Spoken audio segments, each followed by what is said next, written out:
Oh, welcome guys to another tutorial. Now today's tutorial is going to be over our ammunition display, okay? And it actually will be changing some of our logic around on how we've done reloading. And that's due to, I'm going to show you guys an easy way to just have a collection of all the ammunition and never have to worry about, hey, this weapon does this weapon has this kind of ammo. It's just going to handle it internally, and it's going to be private to the class.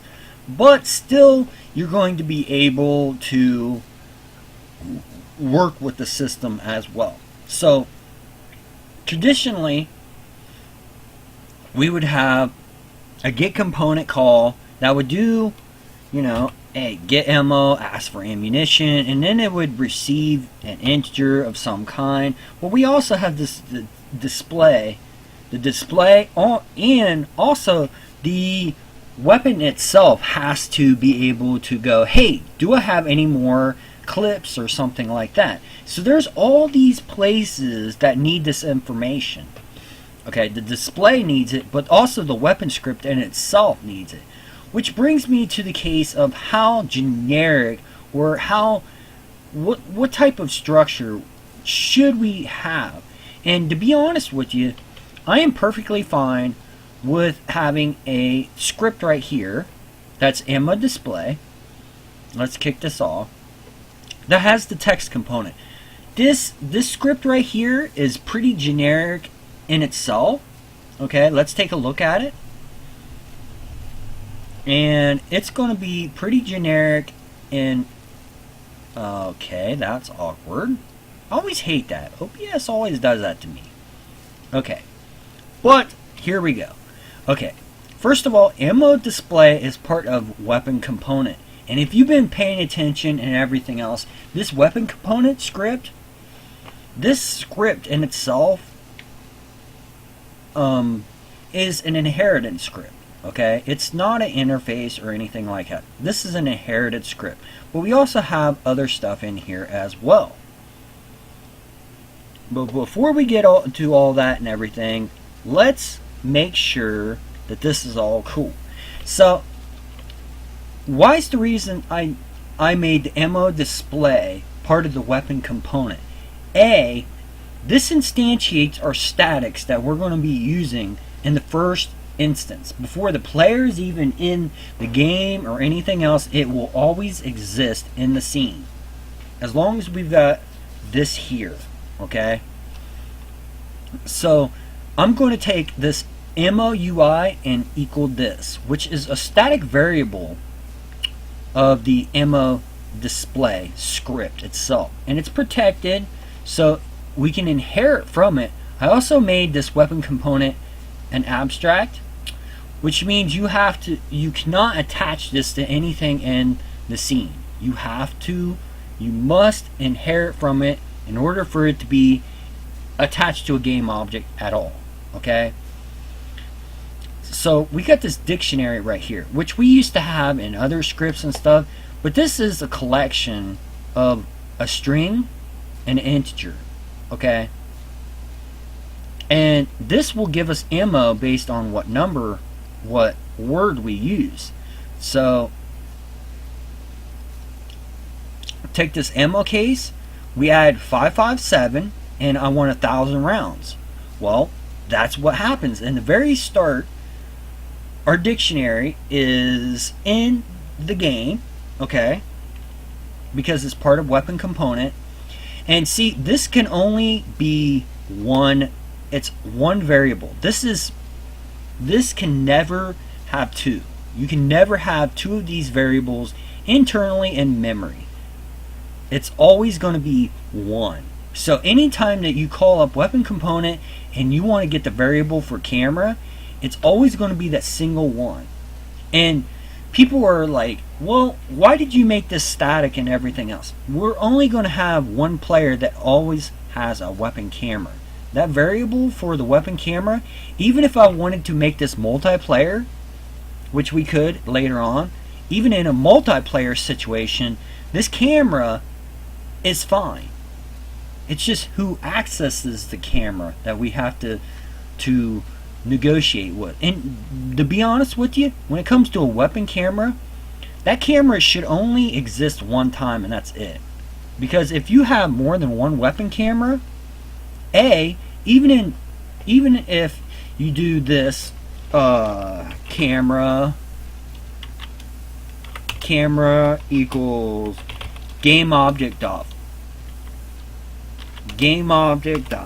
find with tag or find of type or anything like that, or just find, you have to give it a string and maybe call it weapon trans, maybe.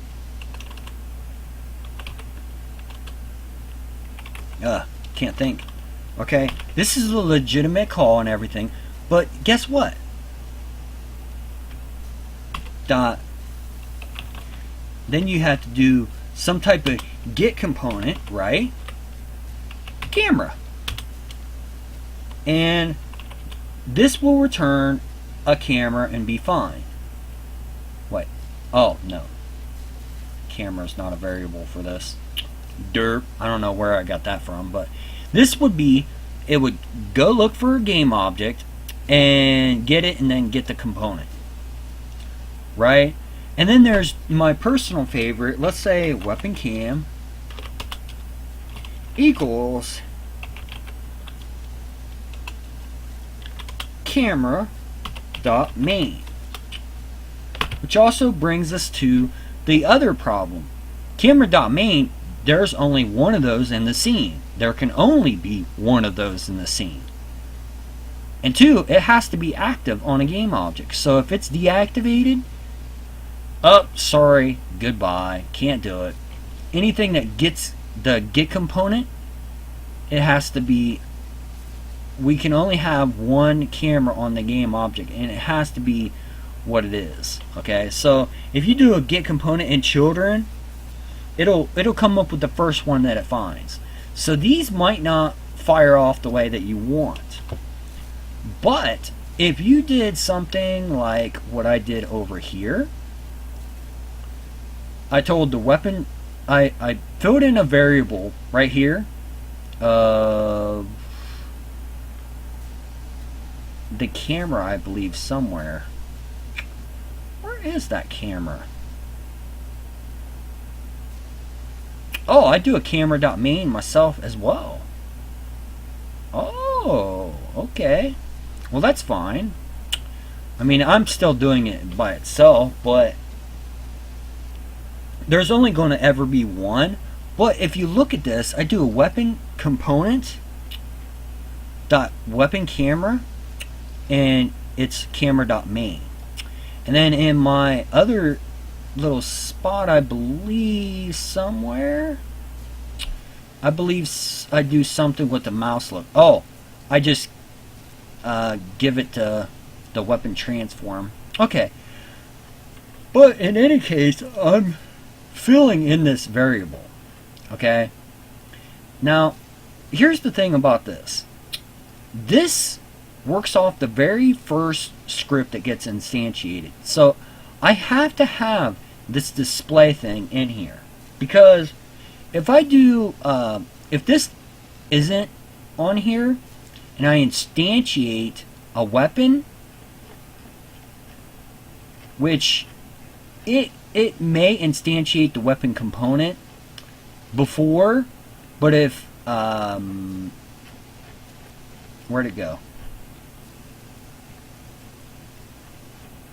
If this doesn't get instantiated, like internally in memory, before it tries to do this start method here, then you might get an error. Because this isn't a static class. It's not instantiated at the start of the program. It's instantiated the first time you get one of these weapon component scripts activated in the scene. And two, you can't update the display until it runs this start method. Okay? That's one reason why I have a default execution order, I make it go like 100. So it's going to go like very, very, very late. Just like this right up here. This starts and does this way before anything else. So the camera is already done. Now the player weapon thing, it will instantiate its own version of weapon component, but like I said, this static variable, there can only be one of them. So anytime that you call up from another script and you try to manipulate the dictionary, unless it inherits from weapon component, you can't manipulate the dictionary. That's why when you look at this, you're like, okay, this isn't the weapon script. How am I adding ammo right here to the gun? Okay, if we don't have this, which is part of the ammo display, if we go in the game, we will have no ammunition whatsoever. Besides, I I think like 15 or something like that. Okay, the compiler. Okay. Hello, compile. Okay, so we'll hit the thing and look. Why do we have ammunition still? I shouldn't have that. Or is it because it's not clearing up the memory for... Oh, wait. No, I had it saved, right? No, I didn't. That's why. Okay, so we had 1,000 before. Alright. I don't know what that component that it's compiling so long for. So now we should only have very, very little ammunition. When we instantiate our weapon 557, first of all, we get this dictionary problem. Okay, for one. Secondly, because the key is not found and it's become a problem, we get this dictionary warning, which is perfectly legit because we're trying to go get ammunition out of a dictionary that has none. So, for testing reasons and everything else, I'm going to add this, but 0 bullets. It's just like adding the key with the default value, nothing big time. So, actually, why is this not instantiated like...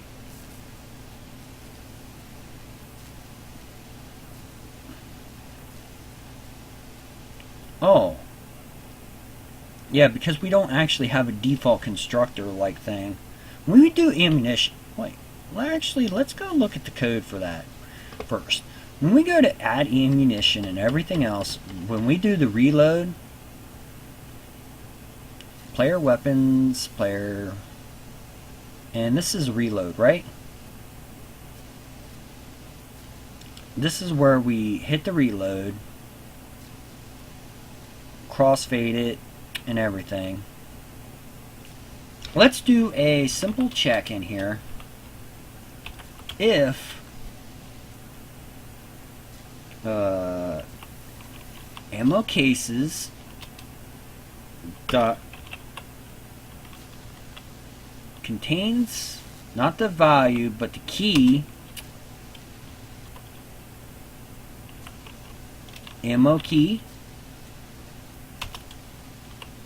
equals false, we are going to just have it add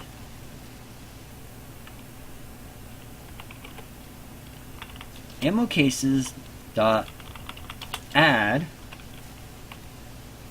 ammo key, and then the value will just straight up be 0. Okay, so it will add it right off the bat. Okay, but they'll have no ammunition on it, so we won't get this error no more at all. And in the display, we're going to put it back up to 1,000 here. but we're going to cross this out. Okay? So no more of this.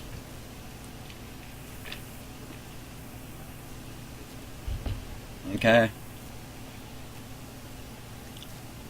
So we'll go back up into here, and we should get no more errors whatsoever, but we'll have no ammunition. Key not found. What?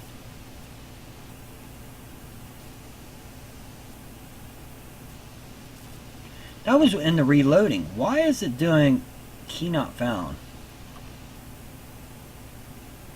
What? The given key is not present in the dictionary. It should...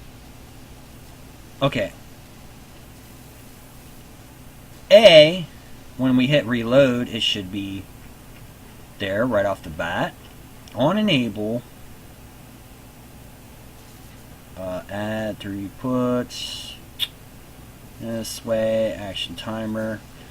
Why is it acting that... If I put the... No, you know what? I am going to put that in the start method then.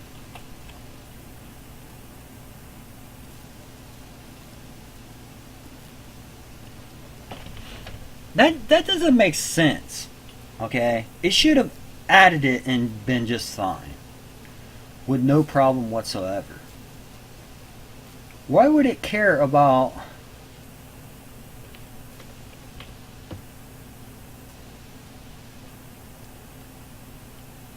Okay, that makes absolutely no sense, guys. It does not make sense. Given key is not found. Wait, is it because it's in on enabled?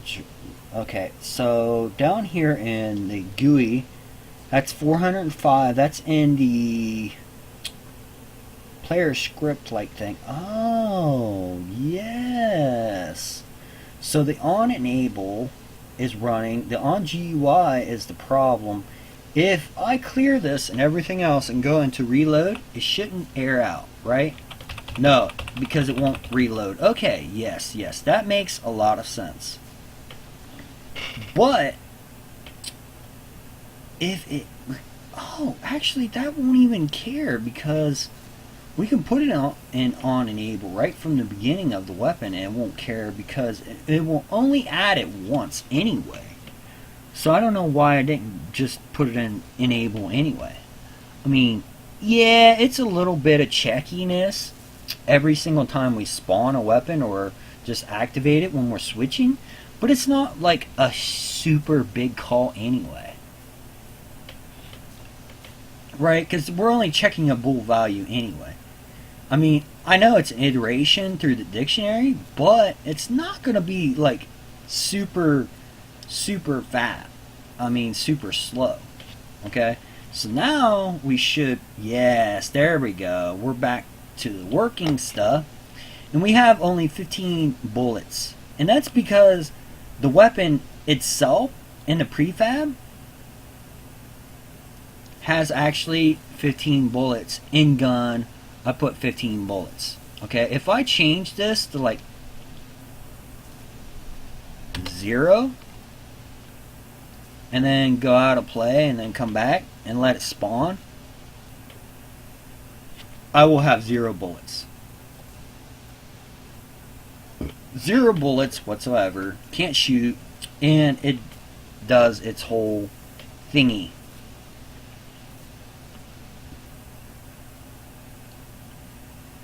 Okay, so that's working as intended. And all I did was put this on enable, ammo case dot contains. See, this makes it very easy to write. This is a simple dictionary check value, okay, which is very easy to manipulate, and we don't have to do get component, have some form of reference, and then get another weapon that's in another reference. We have like one place for everything, okay? So when my gun eventually spawns into the world, we don't have to do anything with it, okay?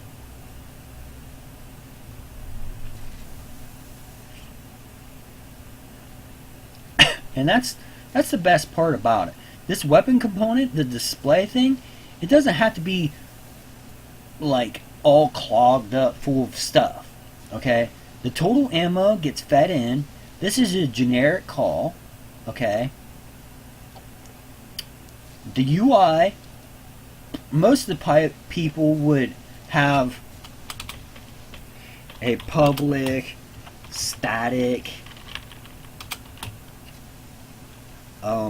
ammo display instance, or just put instance, okay? And then in there they go instance equals this, and you know, they're like, oh, that's the instance. And then when they go into the player thing right here, they'll go if ammo display dot instance dot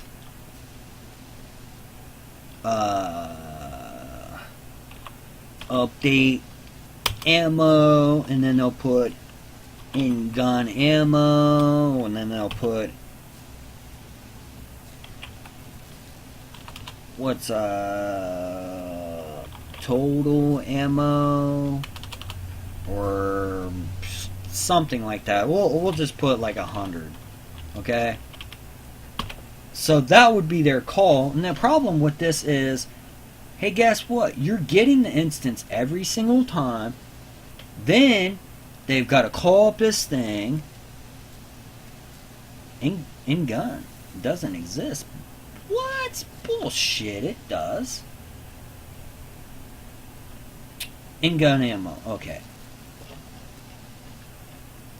Your computer literally has to go to this, get the instance, which this is basically a function call, okay? Then it goes, hey, update my public variable, right? The public call, okay? And do all this stuff. Oh, I got it as a void. But, oh, and my personal favorite too is if ammo display dot instance does not equal null, because it might be null on enable. Okay, so now you got this line right here, okay, and you're probably thinking the same thing I am. Why would I care about making this instance variable right here, okay, and do all this plus work with this, okay?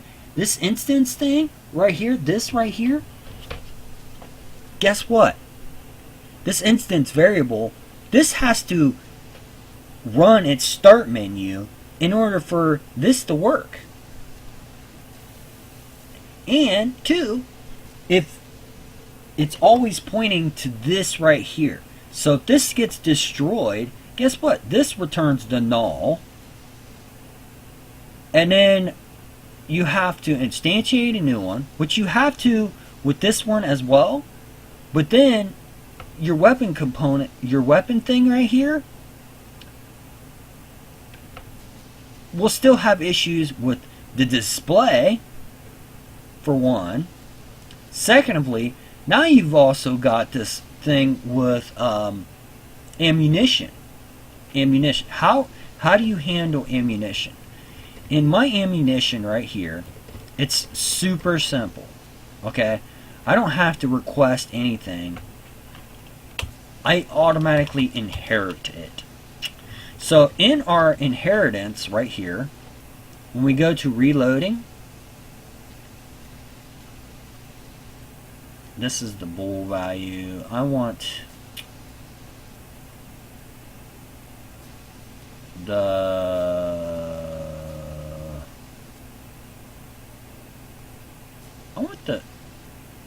get next reload.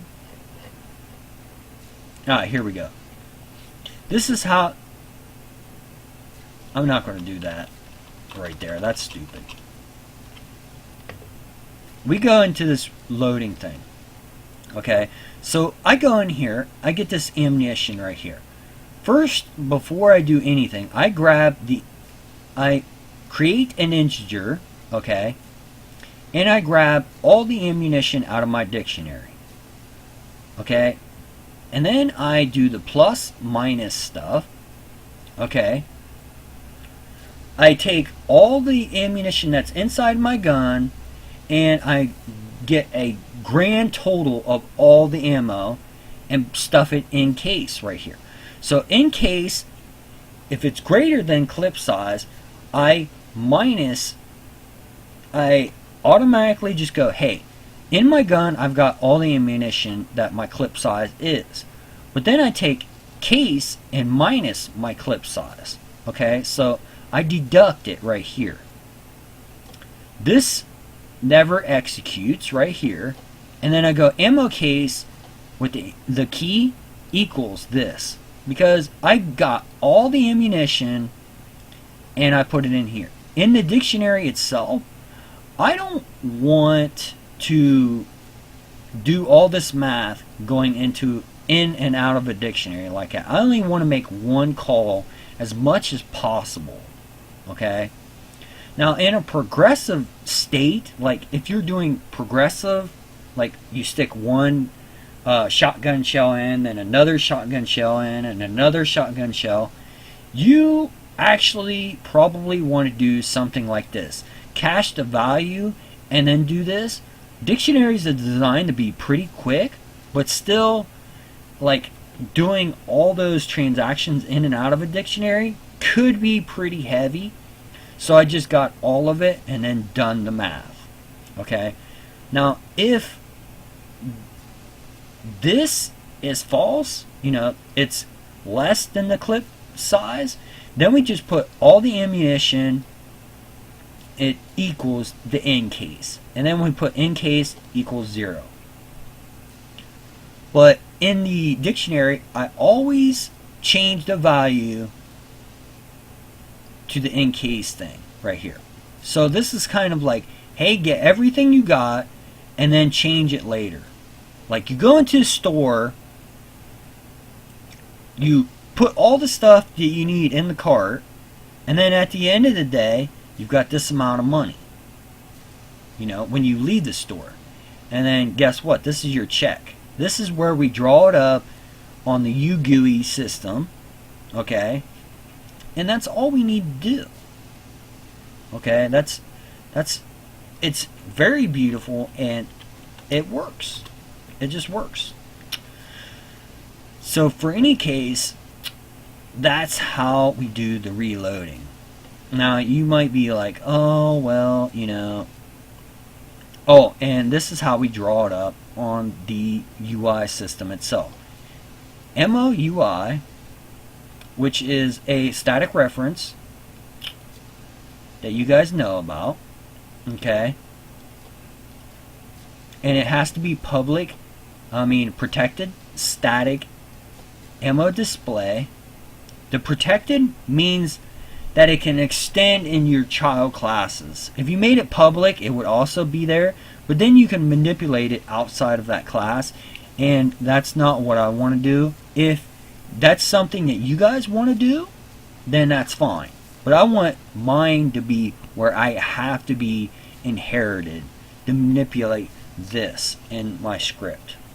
If it's not a weapon component, if it's not a weapon, I don't want them to manipulate the ammo display. It just doesn't make sense to me. Okay? It really doesn't. And I hope you guys agree with it. If you don't, then, you know, hey, I'm only one guy.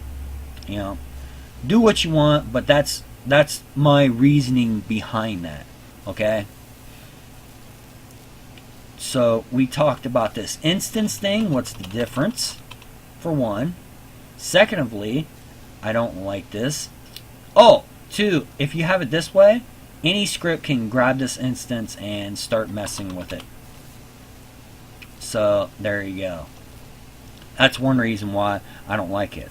Now, you could always do a find object of type and do the ammo display, but this will automatically be overwritten each time that you fire your weapon anyway. So even if another script calls this and then my weapon, one of my guns shoot, it'll automatically just overwrite the text that it put anyway. So it's one of those things.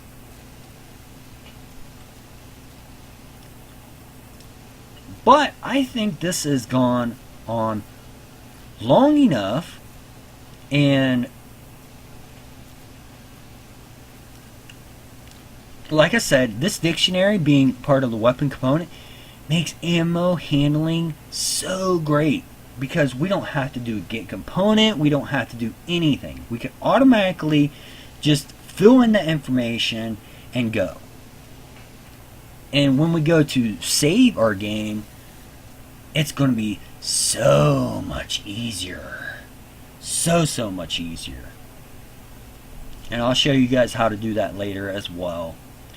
So, with any case and everything else, guys, I want you guys to peace out. I know this video is kind of long, but, you know, hey, I wanted to make sure that you guys got what you deserved. If you watched this long and everything else, thanks. Like, hit subscribe. If you guys are looking into making an FPS, there's a lot of good content on the channel. There really is for it. I try to make it as lengthy, as detailed as possible, so that you guys can learn and just basically code it yourself if you want. I know some of mine are maybe a little bit more complicated than they should be, but a lot of times there's a reason behind it to make it easier in the long run. And I like to do a lot of refactors anyway. So, you know, like, hit subscribe. This is War, and I will be shoving some more content out to you guys pretty soon. But don't forget to also follow me on Twitch. The link is in the description below, plus the playlist. So peace out, everybody. This is War, over and out.